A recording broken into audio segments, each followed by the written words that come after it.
Teman-teman ngoprek, jumpa lagi dengan Hobi Ngoprek 75. Di video kali ini saya akan mereview lagi sebuah alat yang dinamakan frekuensi counter, yaitu sebuah alat yang bisa membaca frekuensi yang dikirimkan oleh perangkat apapun yang bisa transmit TX menggunakan frekuensi seperti HT, rig, atau perangkat lainnya yang memang menggunakan frekuensi untuk mengirim sinyalnya. Nah, tentu kemampuan membaca frekuensinya disesuaikan dengan kemampuan alat ini. Oke. Dan alat ini, frekuensi counter yang saya miliki ini, saya beli di toko online banyak. Silakan teman-teman, harganya sekitar 200 ribuan saja ya.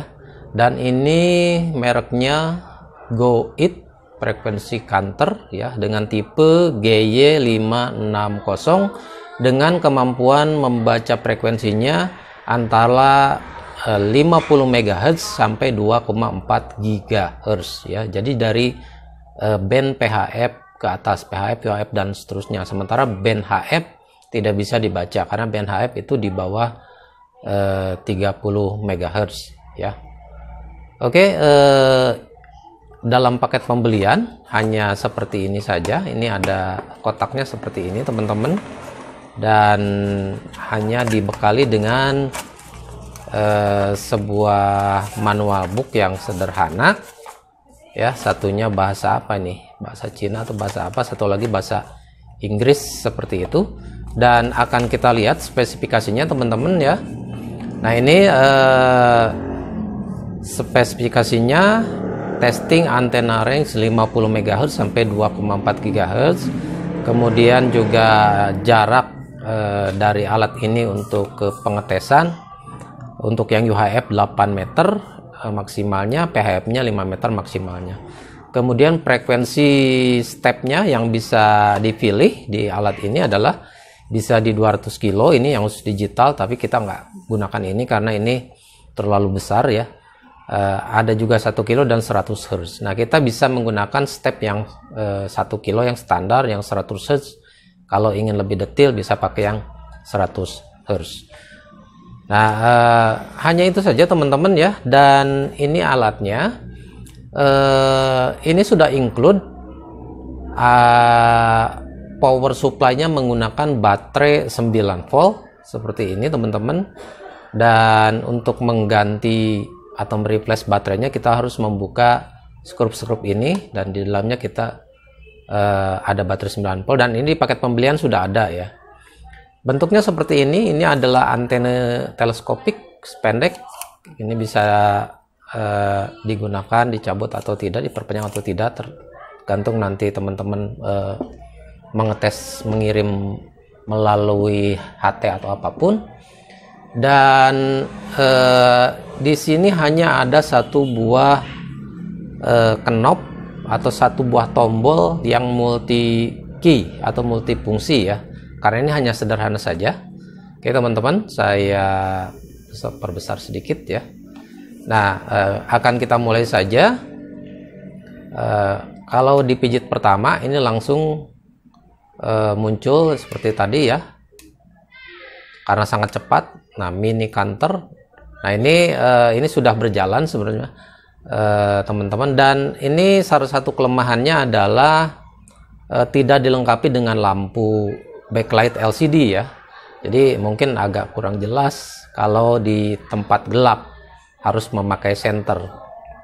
Oke, kita bisa memilih stepnya. Step yang ini 200K atau 1 kHz atau 100 Hz dengan hanya memijit tombol. Jadi pada saat pertama menghidupkan, pijit tombol dan jangan dilepas teman-teman. Nah, ini 201, ini tanpa dilepas akan seperti ini terus saja teman-teman ya. Kalau kita misalkan ingin 200 kHz, kita lepas. Nah, ini agak kurang efektif ya. Kita tidak akan memakai ini. Kita matikan dulu, kita on kan lagi, kita coba pakai 1 kHz saja ya. Oke, kita tunggu ya, 1 kHz kita lepas. Nah, ini yang muncul adalah 6 digit seperti itu. Ya, 6 digit teman-teman ya. Kalau misalkan 100 Hz stepnya, kita coba matikan kembali, itu jadi 7 digit. Oke. Nah, ini jadi 7 digit ya. Jadi lebih 4 digit terakhirnya itu ditambah 1 digit sehingga bisa lebih detail seperti itu.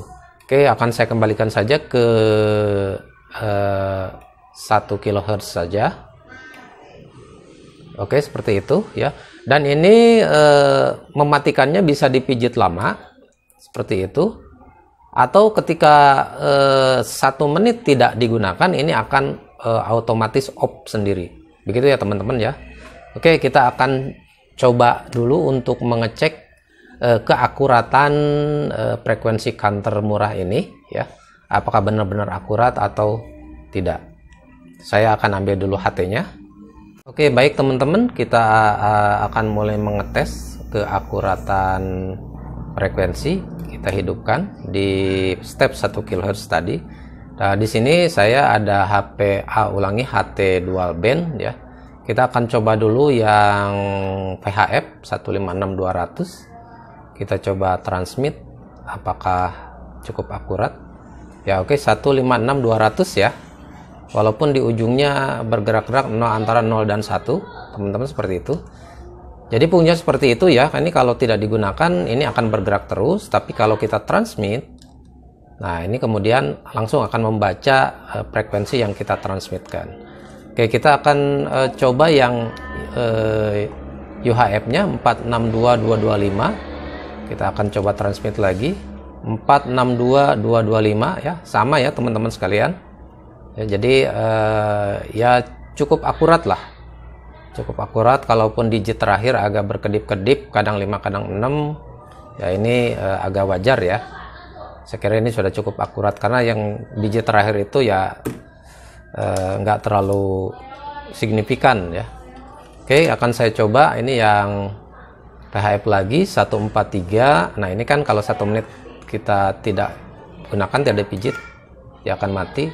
143420 akan kita coba transmit. Oke, sama ya, 143420 ya. Oke, jadi untuk keakuratan frekuensi counter ini cukup lumayan akurat teman-teman. Nah, kalau kita menggunakan HT yang ada displaynya, tentu kita tidak jadi masalah ya. Nah, tentu justru kalau kita ingin melihat HT atau perangkat yang memang tidak dilengkapi dengan display atau blind display seperti ini, seperti Baopeng BF88, ini kan kita tidak tahu frekuensinya berapa, channel 1, channel 2, kecuali kita melihat di Google ya. Oke, akan kita coba ya teman-teman sekalian. Kita hidupkan. Nah, ini channel 1 ya. Channel 1 berapa untuk kita mengecek frekuensinya. Kita coba transmit 462124 ya, 462124. Nah, kalau kita dilihat di Google, ini digit terakhirnya tadi 124 ya. Padahal kalau di Google frekuensi sebenarnya 125, karena biasanya step untuk di VHF dan UHF itu lebih di kelipatan 5 kHz, bukan 1 kHz. Makanya sebenarnya standarnya ini 125 ya. Jadi 462125, tapi digit terakhir ini tidak terlalu bermasalah. Kita channel 2 coba 462224 juga sama ya, kurang 1 digit, 1 kHz saja, mestinya 225. Jadi kalau Baopeng ini kelipatannya setiap 100 kilo ya, jadi ditambah 100 kilo 324, jadi tadi 125, 225, kemudian 325 dan seterusnya, setiap channel seperti itu. Oke, kita akan coba di channel 2 ya teman-teman sekalian.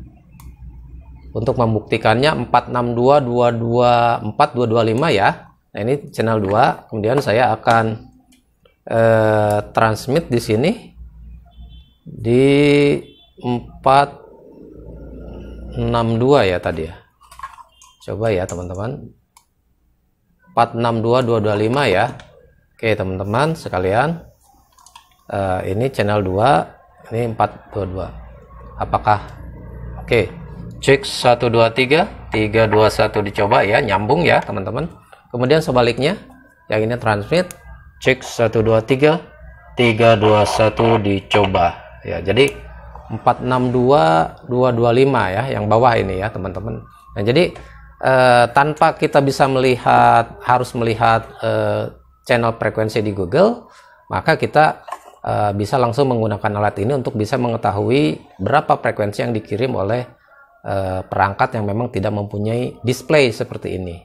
Karena banyak juga perangkat-perangkat HT seperti iCom ataupun Motorola yang memang tidak mempunyai display dan harus disetting melalui komputer ya. Nah, kalau menggunakan alat ini tinggal kita transmitkan, kita langsung bisa baca di frekuensi counter seperti ini.